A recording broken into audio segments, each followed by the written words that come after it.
Саламатсыздар, академиялық кескіндеме онлайн курсы. Онлайн курстың 3-ші модуль тақырыбын жалғастырамыз.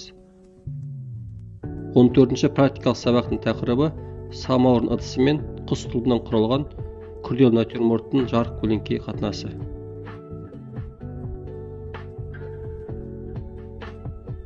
Натюрморт жазуды түс реңі ақшыл, орташа немесе қою гаммада жазуға болады. Бұл қойылымның түстік құрылымы мен суретшінің композициялық шешіміне байланысты.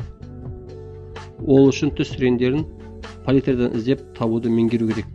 Практикалық жұмыс процесі барысында қойылымдарды көркем тұрғысынан живопистік шешімде көру, қабылдау және нұсқадан көрген зат түсінің реңін дәл тауып, оны көркемдеп жазу көптеген тәжірибені талап етеді. Түс реңдермен жұмыс жасағанда жарық көлеңке қатынасын дұрыс қолдану керек. Әр заттың өз көлеңкесі мен жазықта орналасу арақашықтығын көрсету керек.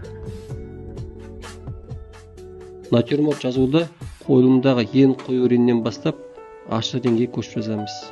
Жалпылама жазу арқылы денелердің жалпы реңін беріп, кейін жарық түскен бөлігін анықтаймыз. Соңында білек ең жарық жері жазылады.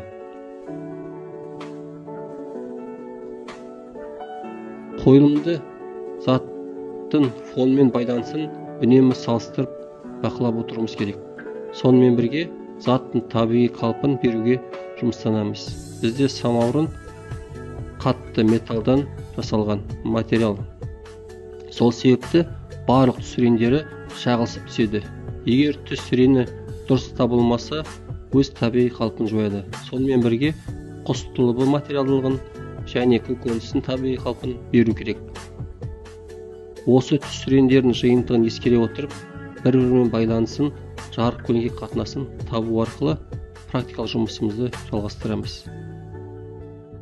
Осымен 14-ші практикалық сабақ тапсырмасы аяқталды.